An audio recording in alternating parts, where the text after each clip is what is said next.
Afternoon, everyone, and welcome to the Nordic Climate Action Weeks here in Stockholm, and welcome to the Nordic Pavilion at the COP25, the UN climate negotiations in Madrid. And also, of course, welcome to the viewers online. Before I give the word to my colleague in Madrid, I will just say to the audience that during the event, we will open up for questions, so you can prepare questions if you want. And I will also say to people who are planning to be active on social media, if you do so, please use the hashtag Nordic Climate Action. But now, without further ado, over to Madrid and my colleague, André. Thank you, Stian. Today, at this event, we're going to talk about the ocean, part of our problems and solutions. And we're going to present some views on climate, ocean, and the cryosphere. The ocean plays a key role in regulating the climate, in slowing down global warming through absorption of excess heat and carbon dioxide. Climate change and ocean acidification are fundamentally affecting the oceans, with Arctic and subarctic areas particularly at risk. This is the two sentences that opens the Nordic Ministerial Declaration on Ocean and Climate that was signed by the Nordic ministers for the environment just 1 month ago. The reason being that all oceans, including the North Sea, is and will continue to be affected by climate change. We therefore need to act now, before the window of opportunity closes. So they say in the declaration, and they have also made a movie about the declaration and how it came to be. And Stockholm, if you would help me and just start the movie so we can see this one first, and then we go to the distinguished ministers that we have with us. Please, Stockholm, start the movie.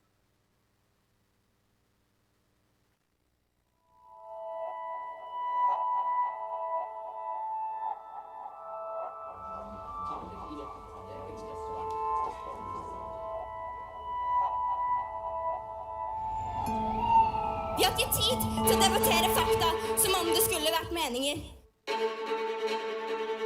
Vi har ikke én dag, ikke én art, ikke ett korallrev i nord, ikke én isbre, ikke én torskebestand å miste.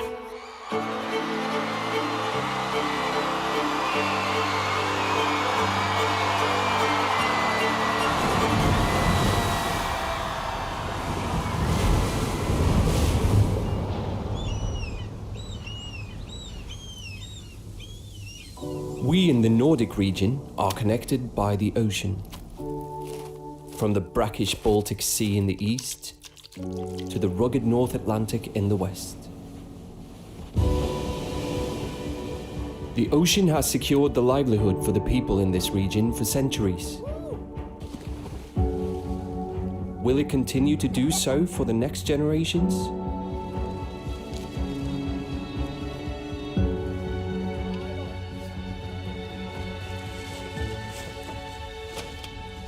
It doesn't take long before you notice something is seriously wrong with how we manage our oceans. But one thing is what you see. The real problem is what you don't see. It is really much, much worse.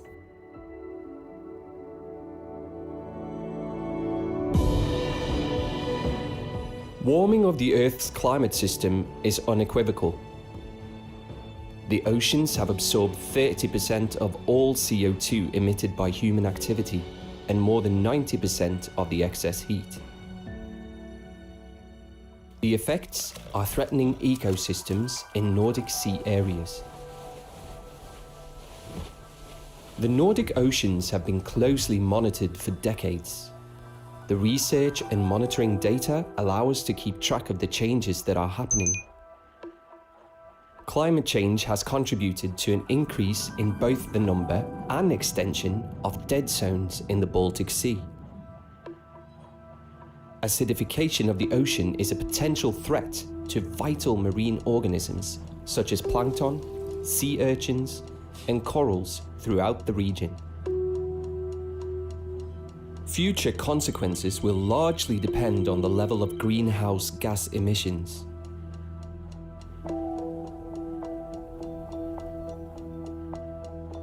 With future warming of the oceans, more glaciers and sea ice will melt, exposing more of the ocean surface to the sun, causing further warming, increased stress on ecosystems, loss of biodiversity, and less CO2 to be absorbed, change of sea currents, further acidification, and marine waves. When the ocean change, the climate change on the entire planet. Saving the oceans is saving the planet. We need to act together now. The 30th of October 2019, the Nordic Ministers of Environment and Climate declared to cooperate to increase the resilience of Nordic sea areas to climate change and pursue efforts to limit the temperature increase to 1.5 degrees Celsius above pre-industrial levels. The Nordic region will emphasize the need to decarbonize ocean industries, promote ocean-based renewable energy, and protect marine ecosystems as carbon sinks. Encourage and strengthen scientific research that will enable us to identify and maintain natural ocean carbon sinks in the Nordic sea areas. Persist in our efforts to achieve carbon neutrality. Increase our knowledge of how the Nordic sea areas are being and will be affected by climate change and ocean acidification. Recognize the effects this has on people dependent on the sea, including indigenous people and local communities. We need to use this knowledge to strengthen Nordic cooperation on adaptation to changes in the oceans.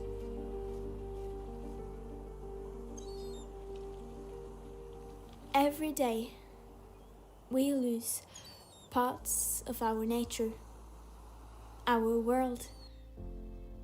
The one world we all depend upon to live. Without the ocean, there would be no life on Earth. So how come we so frequently forget about our oceans when talking about climate issues? It's especially important for the Nordic countries to do something about the climate crisis. We are very wealthy countries and our lifestyle choices have made poor effects on the other world. Because we're all part of the problem, we can also be part of the solution. We can't beat climate change without cooperation. We have to cooperate, we have to exchange ideas and look to each other for help. We can't do it alone. The Nordic nations can and should become a role model in leading a sustainable economy. Right now, our generation is making this front page news every week. We can keep making this front page news and we can keep demanding action from politicians. We need to show politicians that we are ready for change. That we won't repeat the same mistakes again. And together fight up to fight this problem. I beg you to step up and take responsibility as leaders by acting on the possibilities you are handed.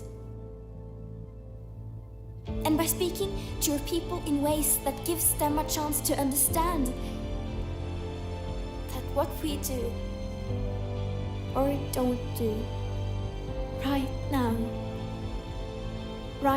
now will make the difference between life and death for so many species and life forms. We are one of them.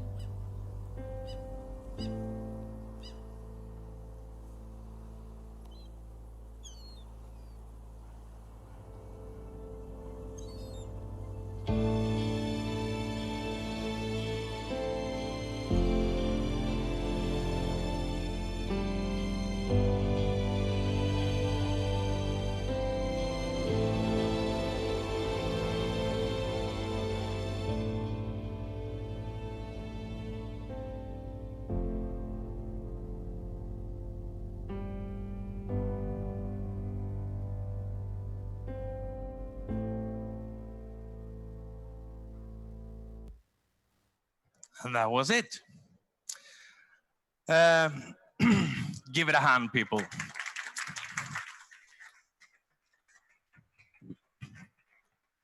It's the kind of message that gives you the goosebumps for all the wrong reasons. So it's a great honor for me to welcome up to the stage our ministers from Norway and Sweden. No, sorry, Iceland. Gudmundur Ingi Gudbrandsson and Norway's Minister for Climate and Environment, Ola Elvestuen. Please join me here on stage.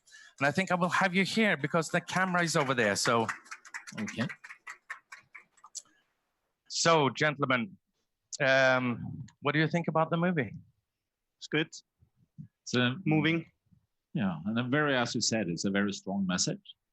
And the key is really that what we are not willing to do cannot be put right by future generations. That what we're losing now, it is lost.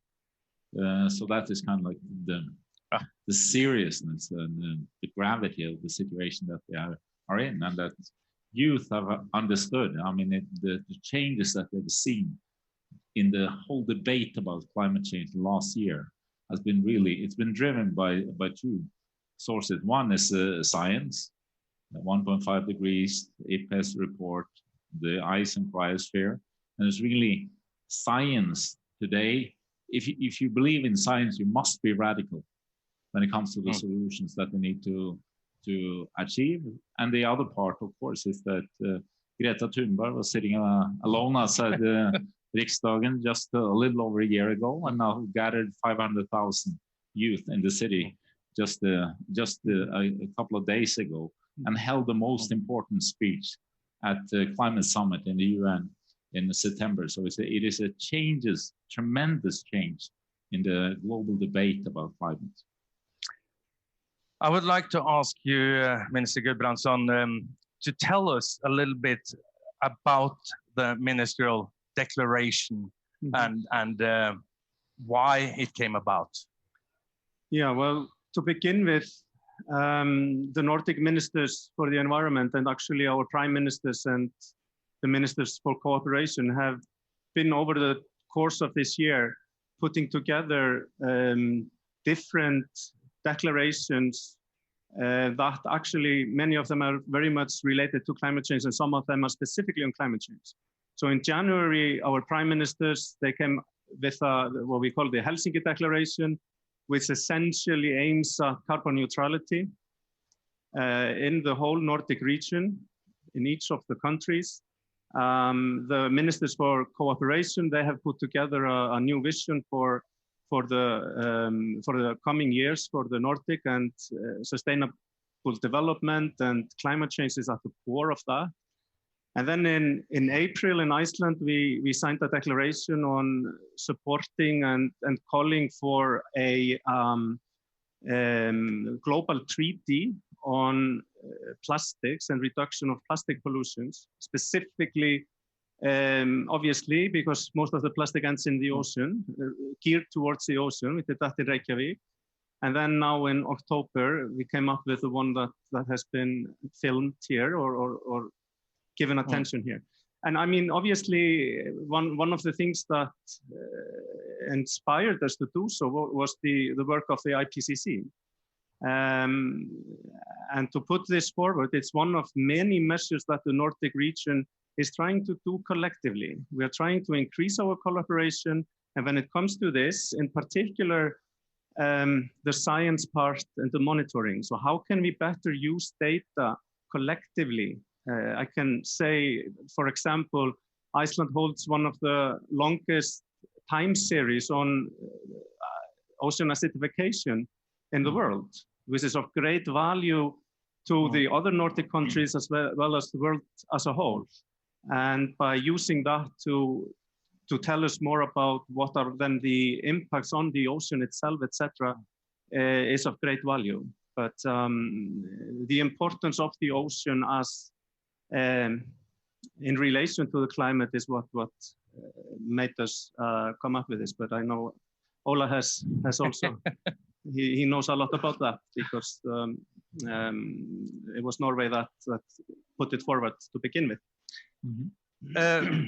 That was kind of my key word to Ola Elvestuen, Norway's Minister for the Environment. As you said, Norway has been a driving force to get this declaration up and running. Could you then tell us a little bit about how Norway and the other Nordic countries could contribute to the global efforts, how this declaration could contribute to the global effort when it comes to ocean and climate change? Is there any kind of global well, first of footprint? All, as you said, that we are, when you look at this, the combined science efforts that we have in the Nordic countries, of course, we have a lot of knowledge, and you have the timelines. We have been early on, so to have this knowledge and how to use it, of course, is also something that we can also show for the rest of the world, and also the cooperation that we have on managing our forests. We have our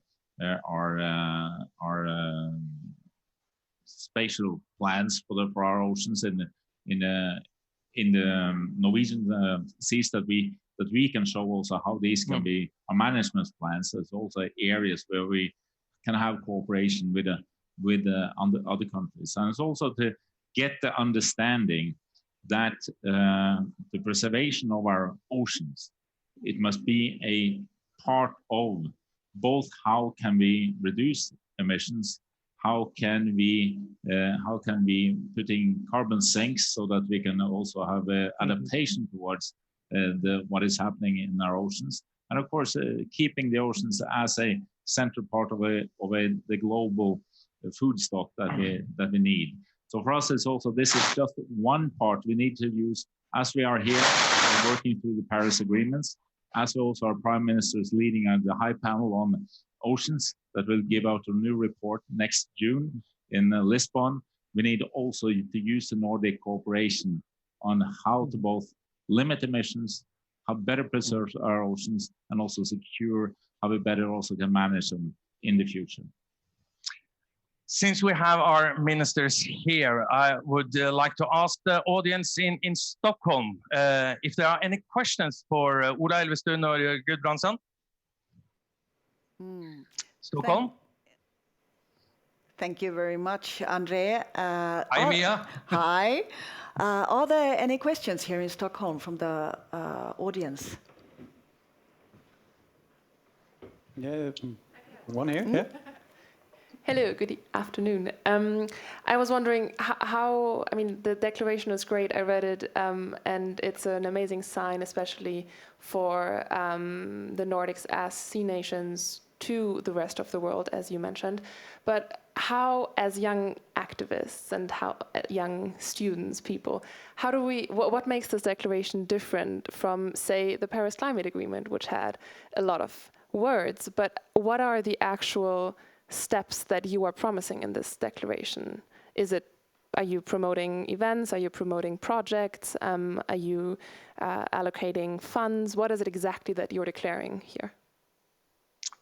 I don't know which one of you would like to answer that. Well, I can start. Well, to begin with, I think, and I exactly understand where you're coming from. You're basically asking the question: are these just yet another set of words put forward to with good intentions to do good things? Well, first of all, declarations are important. Declarations are important because they are something that both the public as well as everyone who is working in the area of the declaration can refer to.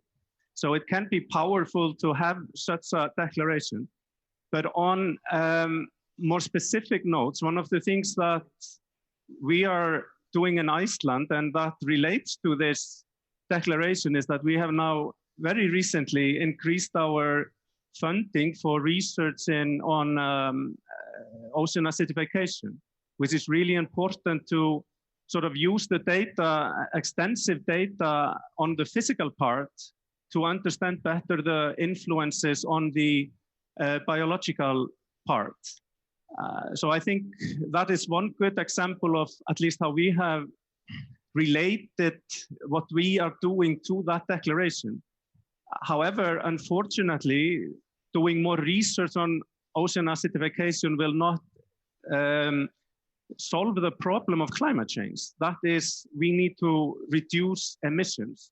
And this declaration is calling for that. And I think because we have huge challenges when it comes to the fishing sector and many other ocean-related activities, also when it comes to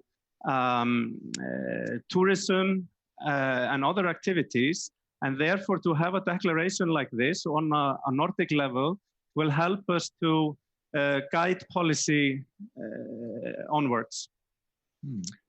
I hope that was the answer to your question. Yes, it seems like it. I would like to ask the audience here in Madrid if there are any questions for the ministers here. Please raise your hand if you have one. Yes, and there we have our star of the movie, Penelope. Welcome. Just as a part of the youth movement, I want to ask you both one question each. As I have understood it, Iceland has more ambitious climate goals than Norway. If you could wish for one thing Norway could do better climate-wisely, what would it be? And what are your thoughts and plans on the 30 by 30 target to preserve our oceans? Yep, that was for me, right? Yeah. Well, yes. Well, I'm not sure Iceland is doing more than Norway when it comes to climate change. I think it's vice versa. But anyways, well, we have looked very much to Norway when it comes to several things. So I begin there, and mostly because of how Norway has led the transportation sector renewable energy revolution. But also interesting things that are going on when it comes to shipping. So what would I like to see Norway do better? I might not be the best judge, but if Norway could fix the shipping industry challenges, that would be really, really good for us to follow. And then next, if you would take the agriculture, then we would be happy to follow due course. Yeah, and one to you, Elvestuen. Just ask the question and then we'll go back to Stockholm. Yes, come on, Penelope. So, you know that we the youth in the youth movement won't stop fighting for our oceans. Why won't Norway sign the 30 by 30 target?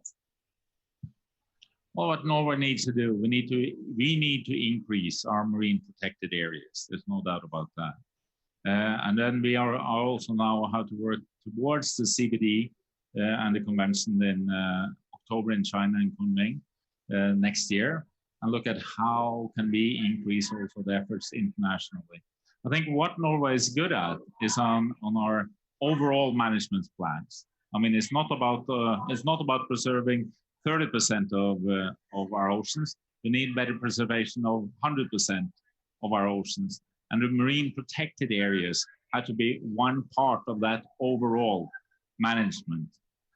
So this is a discussion definitely that we will also have. There's no doubt that increased marine protected areas, that is something that we need. And we need also better overall protection of our areas, of our oceans. Then I think we will go back to Stockholm. Mia, are there any more questions from Stockholm? Hi, let's see. Do we have any more questions from the audience here in Stockholm? May I just comment? Yeah. I just want to say that we are talking about this declaration, and I don't think everybody has read the declaration. Maybe so you can find it on our website, norden.org, or you will also find it when we publish this beautiful video on Facebook and on YouTube. There will be a link to the declaration, so help yourself. Yeah. Okay, a little bit of promo there. Are there any more questions, or should we see if there are any more questions here in Madrid? It looks like the audience is very content at the moment. So over to you First in one Madrid. to the middle then. Are there any questions here from the audience in Madrid? Just raise your hand. No. You explained it so well, gentlemen. I think there was one over there. Yeah, right? Was there? That Yes, gentleman? behind there. Sorry. Thank you.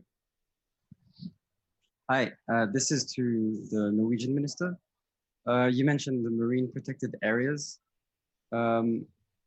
Does Norway have a commitment to stop oil drilling in the Arctic and in all of the Norwegian seas if you intend to have a 100% marine protected area? Yes. Yes. Well, as I mentioned, we have ocean management plans. And now it's the Norwegian seas, there are oceans, they're divided into 3 management plans. And the next one is the next spring, I will give to Parliament the next management plan for the Barents Sea. And one question and one big discussion there will be, where do you set the line? Where do you define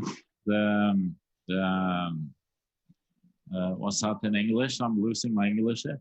But the ice edge in our oceans, where do you set the ice zone? And that is also where do you set the line for oil exploration or petroleum activity in the north. That will be one of the key issues in that plan. Yes, before you will get your answer, sir. I just want to make sure that our sound technician is putting sound on our next speaker, Dr. Pörtner. So if someone could have a headset on him right away, thank you. Now, sir, Mats, if you will go back and give the microphone here, and then we will have the next question. Thank you. Come on. So, do you have a planned end date for fossil fuel extraction in Norway? There's no end date as such. We are our plans and our climate climate laws that we are to limit our emissions by at least 40% by 2030. We now have just together with Iceland, we have the same goals as the rest of the EU. So we also work for the EU to increase their ambition by 55. And we say that we are also to reduce our emissions by 90 to 95% by 2050. And there's no doubt that in a world that needs to be climate neutral by 2050, that will also affect, of course, the oil and gas production in Norway. So Norway has in many ways we have two challenges. One is to cut our ambitions and be leading on to that. And then, of course, we have an economy that's quite dependent on the income from oil and gas. We need also to diversify our economy to meet that change that we all know is coming. Yes, Mia, any questions there, or should we have Dr. Pörtner up on the stage there now? I think everybody here in Stockholm is really waiting for Pörtner. No, wait, there we have a question. My name is Tina, and I haven't read the declarations, and I'm not sure if it's in it, but I wondered how you wanted to address these pollution, like where all the plastic comes from. How do you want to address the pollution problems of plastic in the ocean? Yeah. The Nordic countries that they decided in Reykjavik that we have an agreement that we would like to have a global agreement to combat marine waste. So we are, and right now there's also the Nordic countries. We are waiting for what's it that there's a publication or to see how an international agreement could look like. What does it need? Yeah, what does it need? Should it entail? And then it works towards, I'm not only the Minister of Climate and Environment in Norway, I'm also right now president of the UNEA, United Nations Environmental Assembly, that will have its next session in February 2021. And one of the issues there is to see how far we could do more, we can move forward to get an agreement on combating marine waste internationally. So that is one area where we have a practical and very good cooperation. Yes. So if I may just add to that, the Arctic Council, Iceland now holds the chairmanship 2019 to 21, and plastics in the ocean are one of the key issues that we are addressing in our chairmanship. So one of the things that will happen at the Arctic Council level is a management plan on how we can actually work on these issues in relation to the ocean, collectively, all 8 member states. But I also really want to thank Norway for pushing the plastic agenda, if I may call it that way, or reducing the plastic agenda. And I'm really hoping that in 2021, when the next United Nations General Assembly will be held, that we will really have something that will push us forward into making a global treaty on the plastics, because this is just the sort of new big environmental global problem that is really in need to be addressed. Thank you, gentlemen. We're gonna have a short change of scene here. We're gonna let the ministers down, and then we're gonna have Dr. Hans-Otto Pörtner on the scene. Letting the ministers down. So if you would take a seat down there, stay with us. This is gonna be good. Yeah. Yeah. As you can see behind me here now, Dr. Hans-Otto Pörtner is with me. He's the co-chair of IPCC Working Group, Working Group 2, and also section head of Alfred-Wegener-Institute for Marine and Polar Research. Dr. Pörtner will share with us some rather gloomy data on how our oceans are already affected by the climate change, and what we will face if we do not act. Dr. Pörtner, the scene is yours. Thank you very much. And thanks a lot for the opportunity to bring this report to you as well, and also to Stockholm. Hello over there.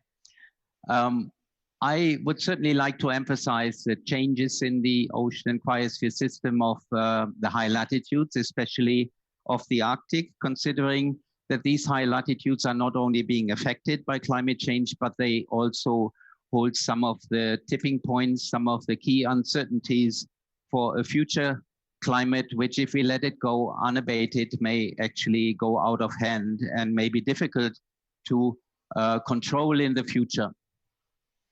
Now it's not responding. Let me help you there. So we do it manually. Okay, well, I can do that then. Certainly the issues are that the Greenland and Arctic ice sheets are losing mass, accelerating global sea level rise, and they're committing us to long-term global sea level rise. Arctic sea ice is declining in every month of the year and is getting thinner. And it really makes a difference which degree of global warming we go for. At 1.5, the Arctic Ocean will be rarely free of sea ice, whereas at 2 degrees, this will occur up to 1 year in 3. One of the tipping points is represented by permafrost thawing, with the potential of adding more greenhouse gases to the atmosphere. And well below 2 degrees, we will lose about 1/4 of near surface permafrost, whereas if emissions continue to increase strongly, around 70% could be lost.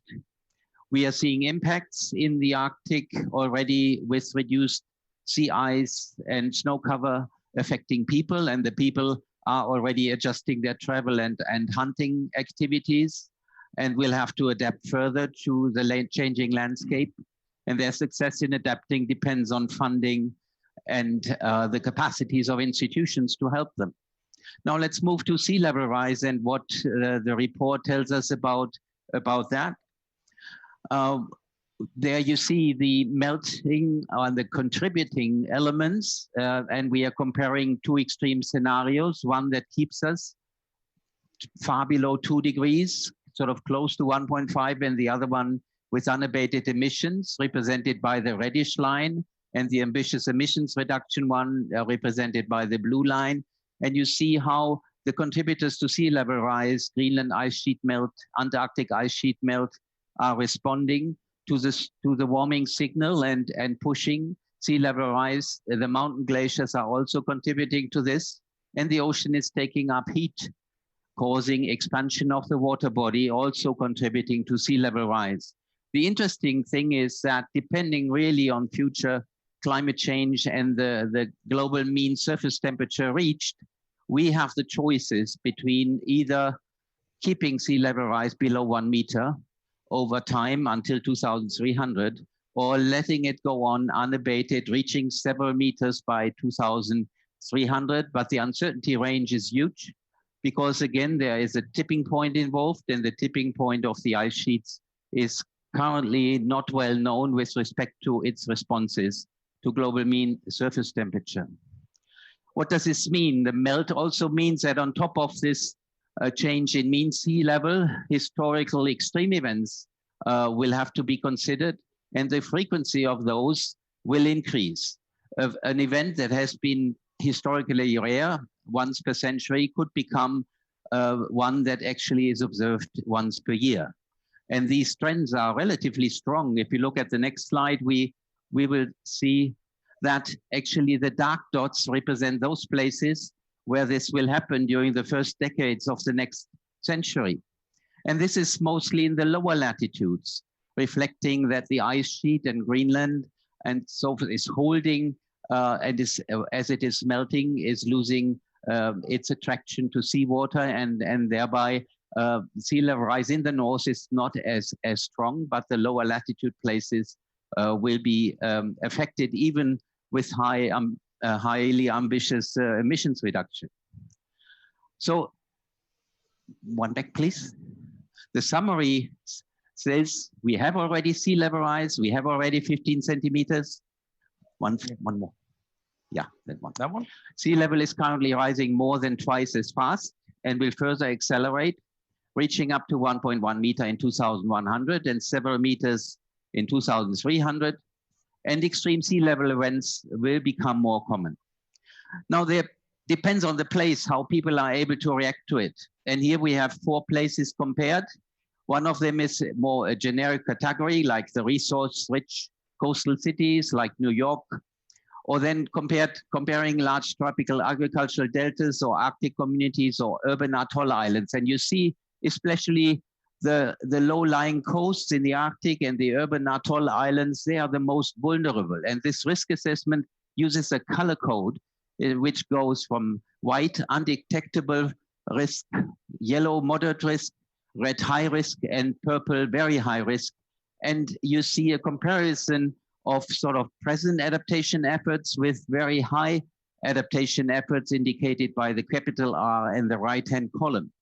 And these rich cities have possibilities to keep risk low, even under high emission scenarios, indicating by the reddish field at the top, whereas the deltas find it more difficult, Arctic communities find it more difficult, and urban atoll islands find it extremely difficult. And this means there's a limit to adaptation in those places.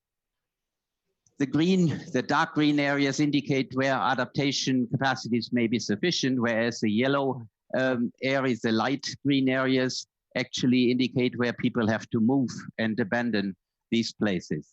Should we try this again? Yeah. No. No, please move on. Okay. Now, there is also changes in marine life to be considered. Move on. And here we see the key processes of climate change in the ocean. That's warming, that's ocean oxygen decline, and that's ocean acidification. And again, it depends on the degree of climate change, to what extent these will be developing. What we already know is that changes in the oceans cause shifts in fish populations, and these will come with risks to nutritional health and food securities in those places that lose the fish, and that especially in the lower latitudes and their artisanal fisheries.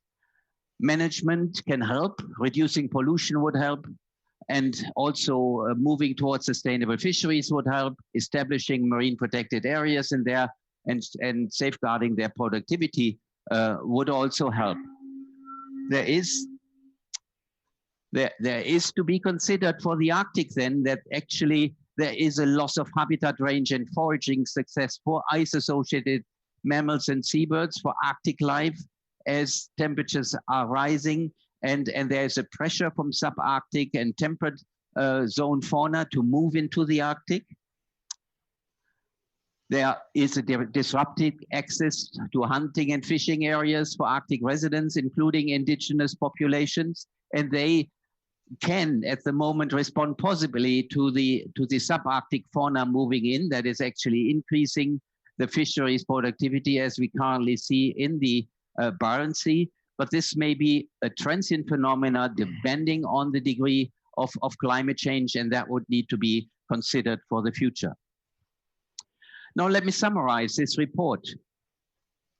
We talked about glacier melt, snow cover reduction, sea ice melt. We talked about the sea level rise and the changes in the ocean body like heat content, drop in pH due to ocean acidification, drop in ocean oxygen. All of these affects our life-sustaining units from the top of the mountains to the depths of the oceans. And these changes have been triggered and they will be continuing for generations to come. But it's in our hand to what extent we allow the full severity of those changes develop. Coming to the conclusion side, staying for minimizing impact severity and associated risks.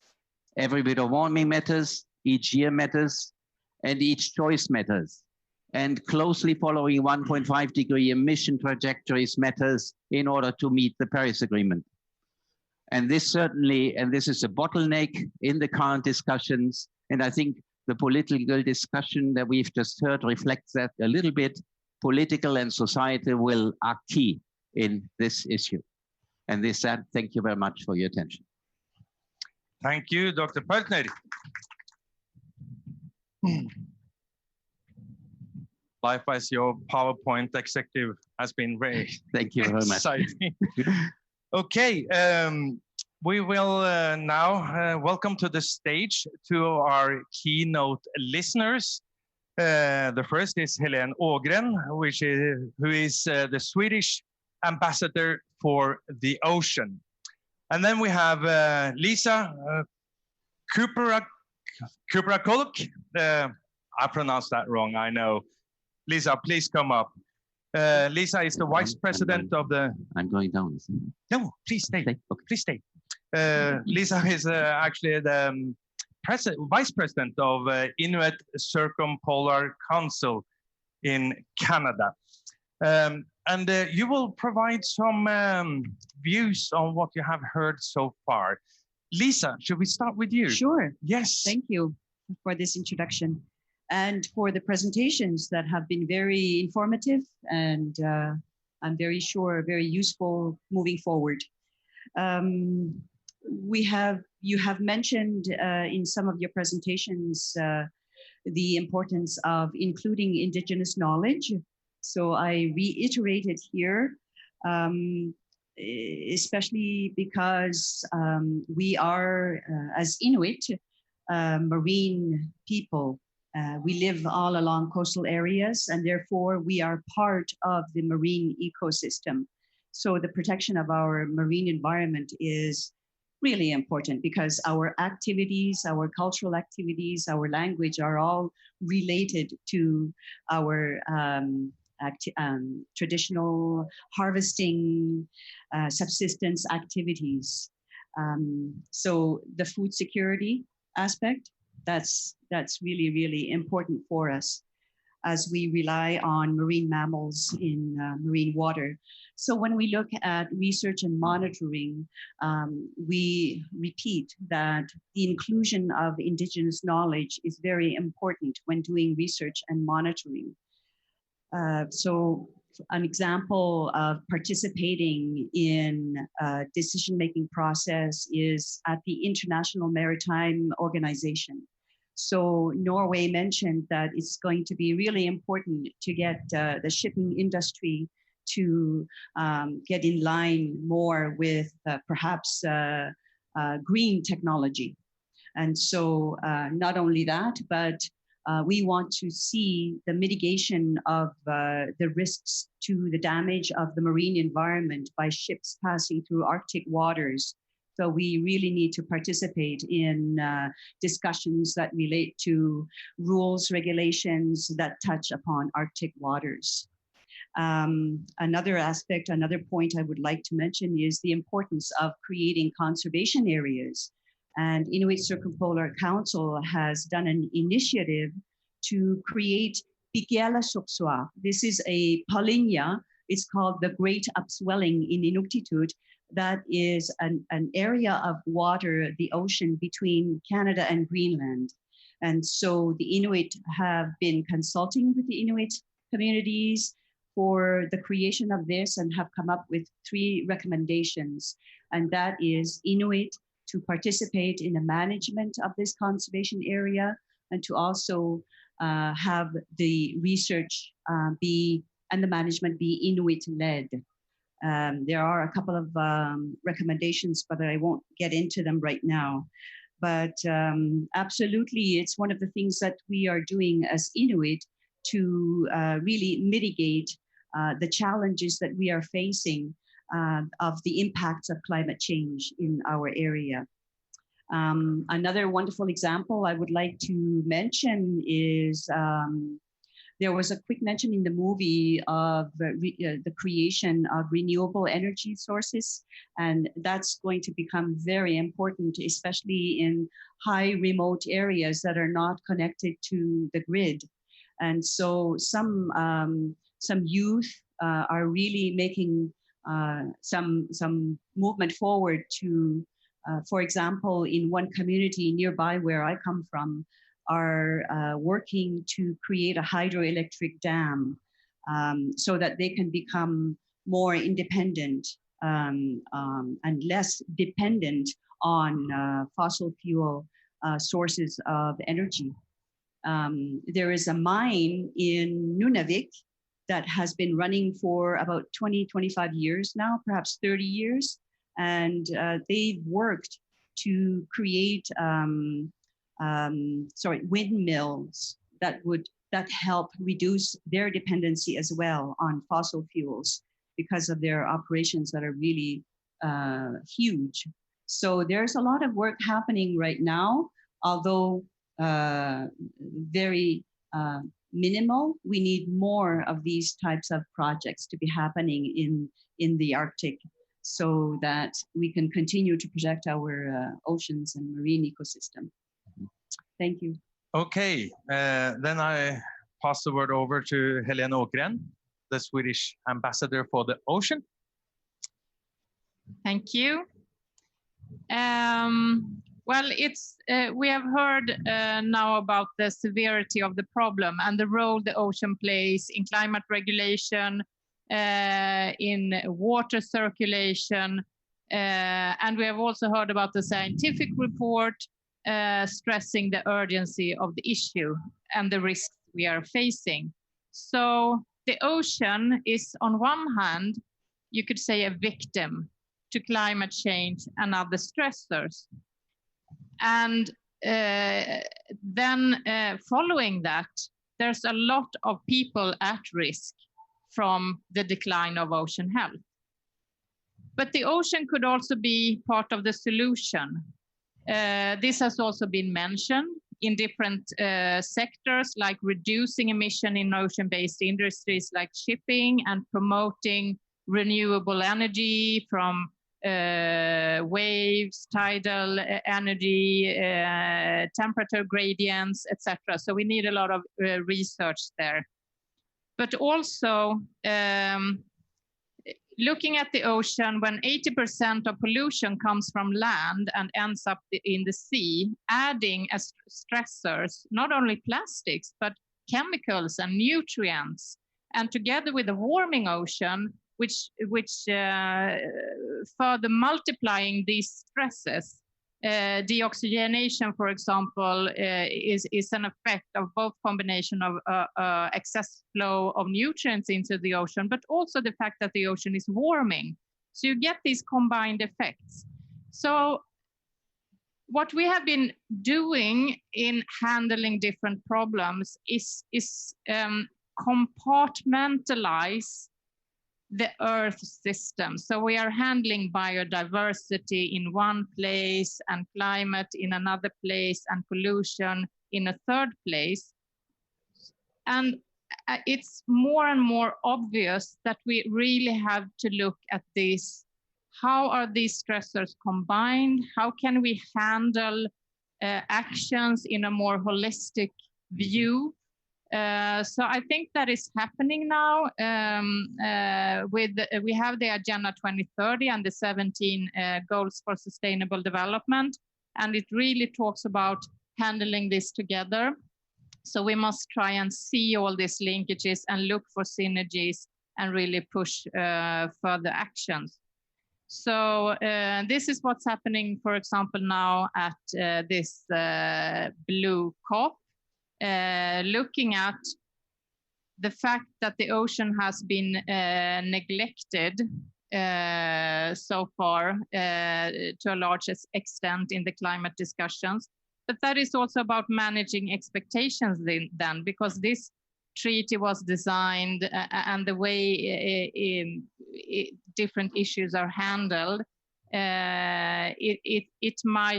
it's not the only solution for the ocean. We have to work in many, many ways. But we do hope that this COP will end up with a strong signal that we have to look at the linkages stronger, we have to discuss the effects in the ocean and the ocean also as a solution.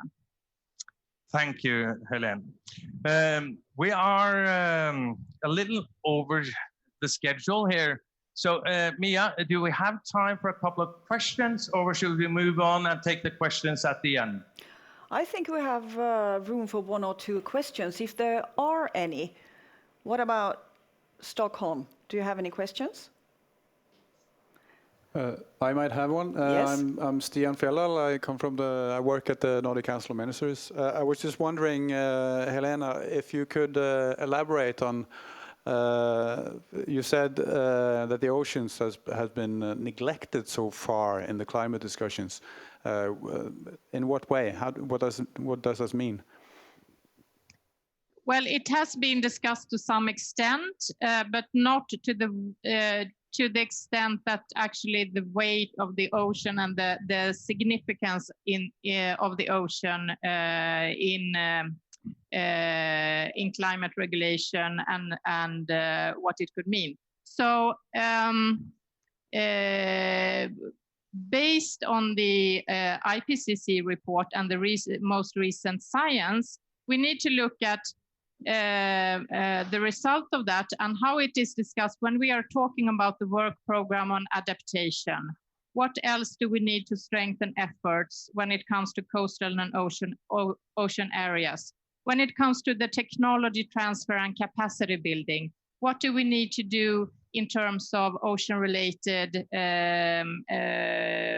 actions and new technologies, and how could that, which might be developed in the north, but the need to apply it might be more in the south. So how can we strengthen that type of collaboration, and what mechanisms are there in within the convention, the Paris Agreement, and all the rules decide afterwards. So we need to look at that and see how we can strengthen the connection. Do we have time for a question here in Madrid as well?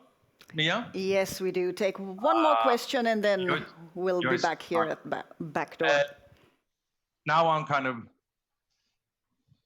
hoping there is a question here. Anyone have a question? You might also answer or ask a question for Dr. Pörtner. No? We have one brave minister. Yeah, well, thank you all for your contribution here. My question goes to you, Lisa. Yes. You mentioned the idea of the of the Inuit community to create a protected area in the ocean between Canada and Greenland. Yes.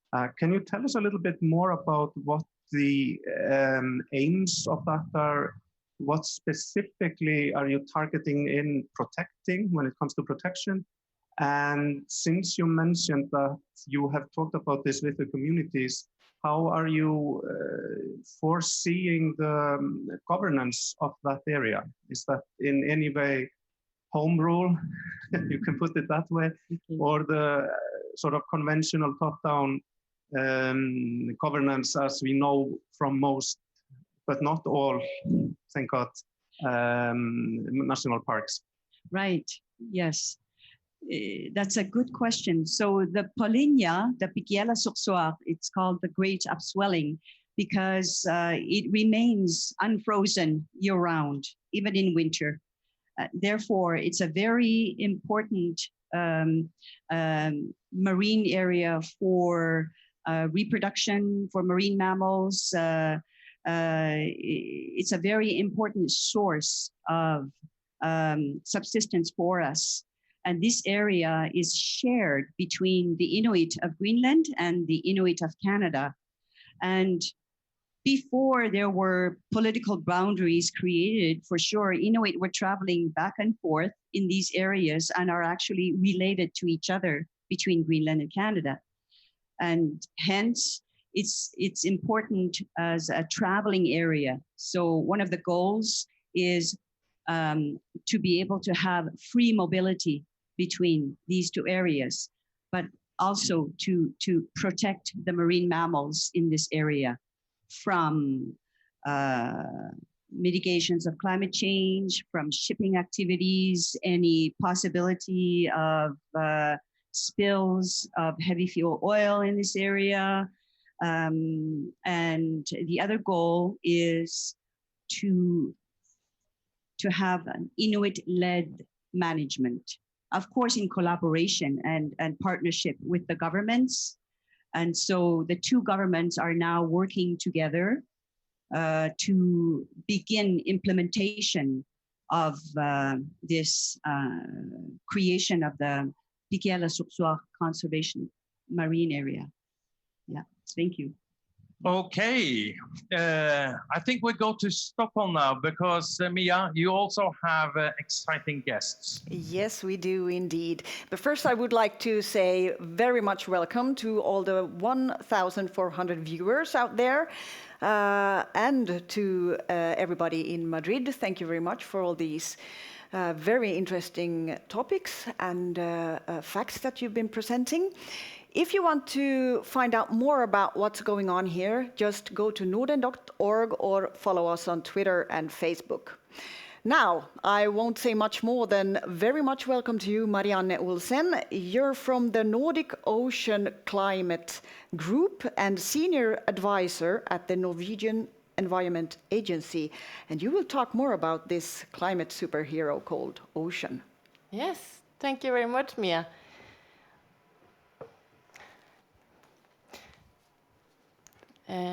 I'm going to talk a little bit about the role of the oceans in the climate system. If we want to understand how climate change are affecting us, we need to understand the whole climate system, oceans included. In fact, there is only one ocean because they're all connected. And it's huge. It covers over 70% of the Earth's surface. It has a great capacity in absorbing heat from the sun. Here you see the Atlantic Ocean and some warm water surface currents indicated with the red and yellow and green. The ocean distributes this heat all around the globe. And it has also a capacity to exchange gases with the atmosphere, such as carbon dioxide and oxygen and moisture. The ocean is indeed a climate superhero because since the 1970s, it has absorbed more than 90% of the excess heat from human activity. It has also, since the Industrial Revolution, taken up more than or about 30% of the carbon dioxide from human activity. And because of the ocean and this absorbing of human emission of carbon dioxide, we can thank the ocean because the average temperature would have been 2 degrees higher than it is today if it hasn't been for the ocean. So thank you, ocean. And here you see the Earth seen from space, a little bit simple, but notice that the sun is hitting the Earth. And what I want to show you here is that the equator received the most of the heat from the sun, and the poles received the least, and that's why they're covered in ice. And this temperature difference is important because it sets the winds and the ocean in motion. You also see the albedo effect is an important factor, where light surfaces will reflect sun rays back into the atmosphere, while dark surfaces, such as the ocean, absorb it. We have also indicated the polar jet stream here with a blue band. That's an important, strong wind system in the zone between the cold polar air and the warmer mid-latitude air. So the force behind that jet stream is the temperature differences. At the equator, the air gets warmed up and it starts to rise. It gets lighter and rise up. And then on the northern hemisphere, it will continue northwards until it cools down again, sinks and flow back by the ocean surface. And this is a regular wind pattern. This is an important part of pushing the surface and starting to move the water, and it's an important part of setting ocean currents in motion. So the wind and the ocean is in collaboration. Here you see the Earth again with a little bit more human activity. And I'm not going to go into details about the greenhouse gas effect, but we need to know that emitting CO2 and methane, the carbon or the greenhouse gases, we will increase the temperature in the atmosphere, but also in the ocean. Here you see a map of all the ocean currents in the world, both the warm water currents and the deeper cold water currents. And you can look at this at heat conveyor belts, distributing heat all over the world. And in fact, this heat conveyor belt is responsible for some of the climate zones in the world. And here in the northern area, it's actually responsible for the mild climate that we have here, because without the Norwegian Atlantic current, we would have the same temperature here as on Greenland, and Greenland is covered under an ice cap. An important driving mechanism of these currents is that at the poles, the water cools down, gets heavy, and sinks down to the ocean floor and follows the ocean floor back. So there is two important mechanisms driving the ocean currents. It's the wind, and also that at the poles, both at the Arctic and the Antarctic, it will cool down and push the water upwards to our region. The ocean is also an important part of the carbon cycle. That is because the ocean has the ability to absorb, but also release and transport and store CO2. It stores that CO2 through its marine vegetation. Here you see some seagrass, but it also stores through kelp and seaweed, and also marine plankton. This is unicellular microscopic organisms or plants. If the vegetation isn't grazed upon, it will be transported to the ocean floor, and if it's not decomposed by bacteria, it will become part of a long-term carbon storage. So the ocean is in fact the biggest carbon storage in the world, the ocean floor. And this is actually the same storage that we tap into through our petroleum activity. And we also need to understand how the Arctic climate has a global significance. Here you see Chicago in January this year. They had an extreme cold period. And scientists believe that this was because of the weakening of the polar jet stream that I mentioned. It's a strong wind, because when the Arctic is changing and the temperature between the poles and the mid-latitude becomes more or less the same, the jet stream will weaken and it won't be able to push the weather along the northern hemisphere, and we can experience more extreme weather like here in Chicago. And if you'd like to learn more about this topic, or also how we are changing the ocean, you can scan our QR code. Oh, yes. We have a story map on our website that we can probably publish online afterwards, where you can learn more about how the ocean is changing. So, thank you. Thank you.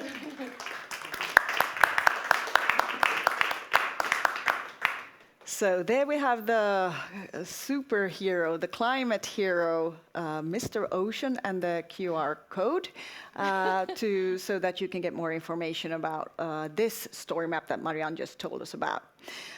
Before we open up for questions here in Stockholm and also in Madrid, and I would like to say that during these few minutes that you held your presentation, we now have 1,700 followers. So welcome all you 300 new viewers. I would like to say very much welcome also to you, Anna Madlener. You are a master student in engineering robotics at KTH here in Stockholm, and you have a special passion, right? You are bringing the ocean closer to society through arts.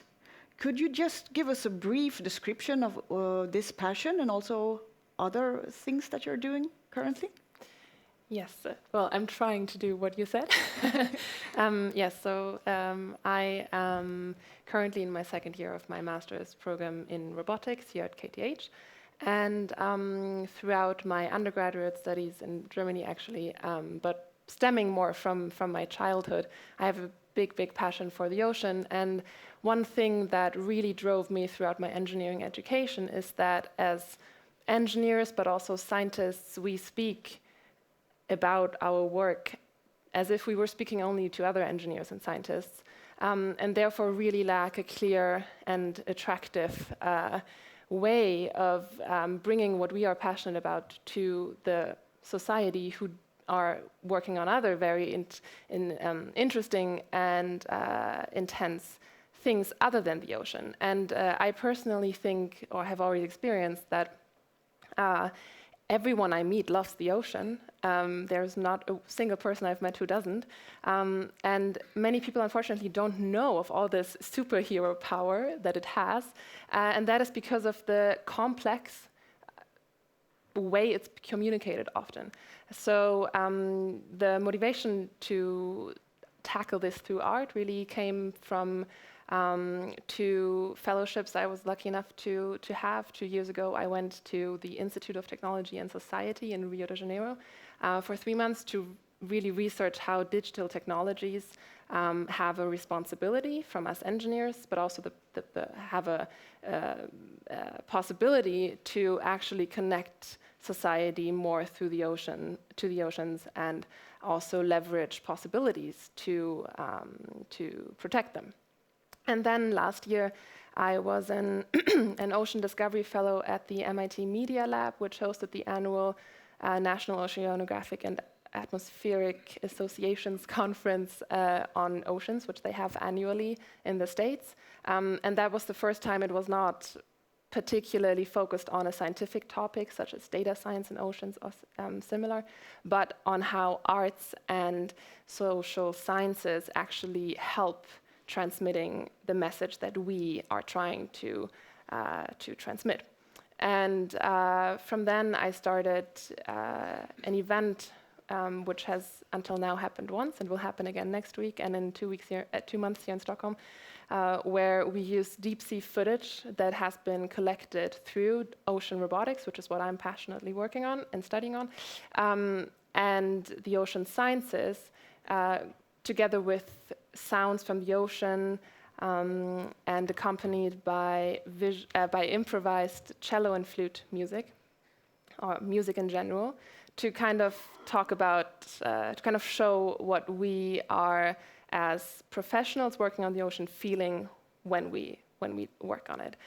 But the idea of that is really to show all the beauty and all the intense powers of the ocean through a universal language. And also for engineering in general, I am passionate about how we can work on better communicating what we do. Yeah. Thank you very much, Anna. I know that you, Marianne, you are coordinating the new group, the Nordic Oceans and Climate Group, and you're very focused on communicating what we're doing here in the Nordics and also like enlightening the role that the ocean have. What do you think about what Anna just told us here about how to use arts? I think that's very interesting, because I do feel that we are not really good at reaching out the understanding of how we're affected by climate change for people who are non-experts. And where are the people that are non-experts? How can we reach out to them? And through maybe music and art and another way of talking in a level that people understand, that is an important job for the Nordic cooperation, I think. Thank you very much, Marianne and Anna. Do we have any questions for Anna and Marianne in Madrid? André?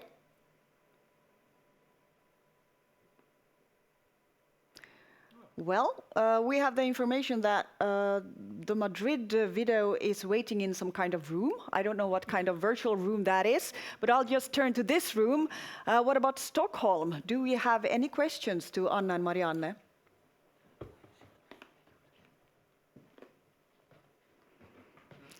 Then I have one to you, Anna.